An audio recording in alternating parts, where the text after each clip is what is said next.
And basically, what is platform economy? And what is personal data related to the platform economy?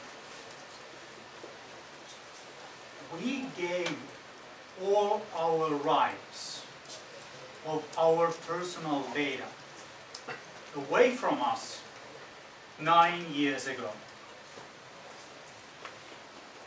when iPhone was launched.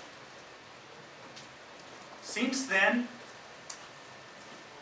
because of free applications that what we can download from the platforms, we do no longer own the rights for our data.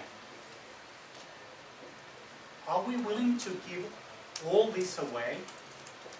Are we willing to give all these free applications away and starting to pay for those applications and services that what we currently use within consumer internet? We did that already 9 years ago. And that's what platforms are. Platforms are not about our personal data. Because from my point of view, my personal data is worth nothing. But if we take all the data from all the different persons and we combine that data and start making analysis on top of that bunch of data, then this data starts to become worth of money. But personally, my data is worth nothing. Platform economy, as pointed out, it arises very much from America. And then, as Pekka was saying over here, only 5% of the world's platform companies are located in Europe. So basically, after sort of my argumentation that we do not own our data anymore, let's go to the platforms and what the platforms are. So we are basically, heading to the world, like in Pekka's short presentation, so Elisa's video, everything that can be digitalized will be digitalized. So that's basically the path that what we have in front of us. Then we have been talking in the history of academic literature, we have been talking about different meanings of the platforms. First, it was all about the products and how products became platforms. Then it was all about supply chains and how supply chains became platforms. And now we are basically talking about the third way of platforms, where we combine different types of complementary assets into a larger offering within sort of a digitalized network. What are these digital platforms? The digital platforms are frameworks for a different type of an innovation. And I think that this is crucial to understand that basically all these platforms are key when promoting new type of an innovation for markets. Let's go back in history again to the time before 2007. Prior to 2007, the application and the service market within the consumer internet was roughly 100 million euros. Today, somebody asked me, can you use the mic? okay. Yeah.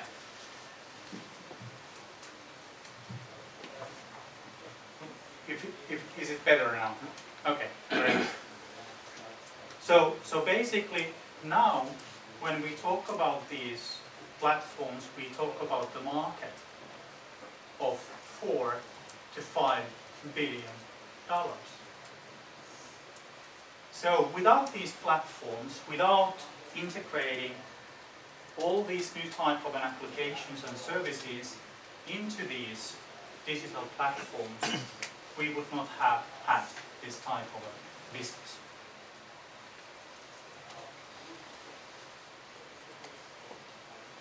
We also we need to also consider that so as pointed out, that it has been quite a huge structural change to the market and how we consider the market economies.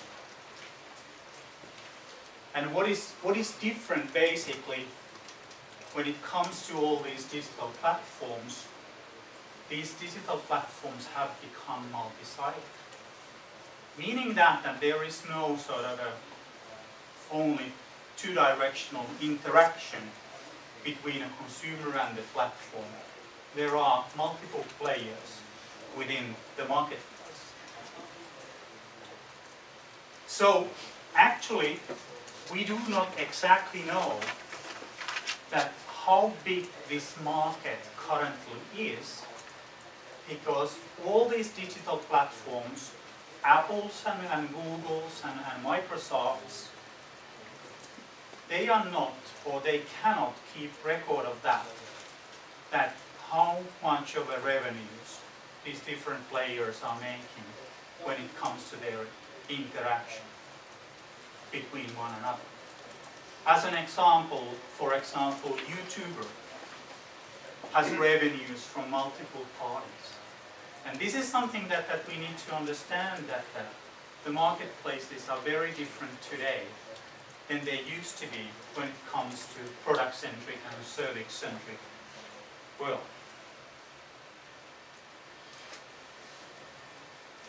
What makes a platform different compared to any other organization or type of an organization? Platform offers two types of resources, basically free of charge for anybody who wants to join the platform. We call them social boundary resources or cooperational boundary resources and technical boundary resources. Why these boundary resources are an important conceptualization of entering a platform, for example, for a firm, is that all this information is downloadable or available in internet. We studied Finnish companies. We have studied basically over 100 Finnish companies based on these. That, okay, do they share this type of an information for any third party? And basically only 5 to 10% of the companies do share that information publicly in internet. What is also characteristics for these platforms is that they are basically dictating that what type of a software development tools, what type of an advanced programming interfaces, and what type of scripts they are providing for the community that is actually delivering third-party applications. All this basically free of charge. A very nice example for example, from the Apple's platform is that Apple, as a social boundary resource or cooperational boundary resource, they provide indemnification for intellectual property rights. Meaning that if somebody sues a third party who has been developing an application to Apple ecosystem, Apple comes and takes care of the claim. So all these startups that deliver new type of an innovations, they can use that when they participate in the Apple platform.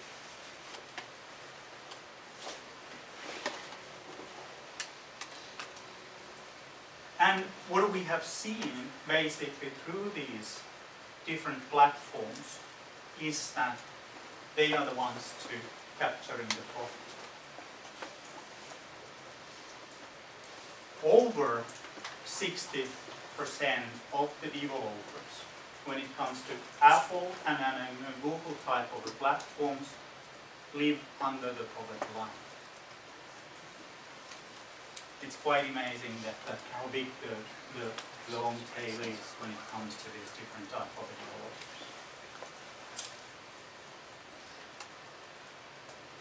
So I say that we lost the control or the ownership to our personal data 9 years ago.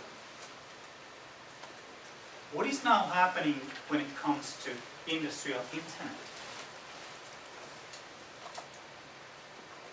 The companies in the US are driving new legislation, whereas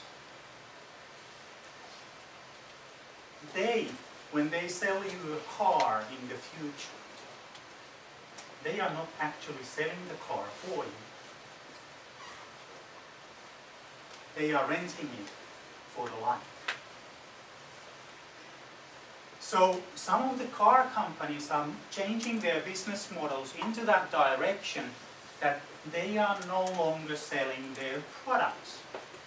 They are renting and leasing or doing other type of things because they want to own the data that the actual device is generating. Apple, when this legislation was proposed to the Copyright Office in the US some 5 years ago, and so Apple adopted into that type of a model last autumn. When you go into the Apple store in the US, you are no longer paying for the product. You are renting and leasing. So this that you don't own things anymore, it is changing sort of the way that how we consider who owns the data. So that is an interesting consideration, for example, from that perspective, that if you have a 30-year loan for your house, you don't own the house. The bank owns the house for that 30-year period of time. So who owns the data? What is generated by the house? If I have borrowed my clothes, and these clothes would have some intelligence inside, who owns the data of these clothes if I don't own them? So, what I'm trying to say is that we need to understand, when we do understand sort of the question of personal data, we need to understand that it connects typically to something tangible or intangible. And we generate the data within that interaction. And that's what the American companies are sort of doing.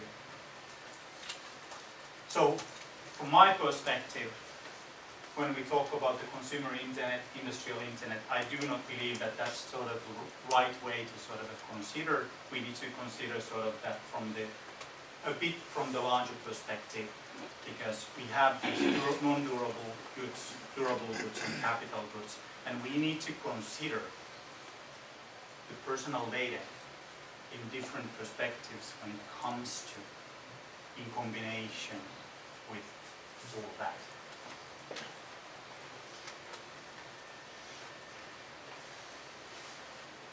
And as a last, we have typically considered that the software is embedded into products and services. Within that world that Pekka just presented, it's going to be another way around. Products and services are connected to software. So software will run the world instead of products and services. Thank you.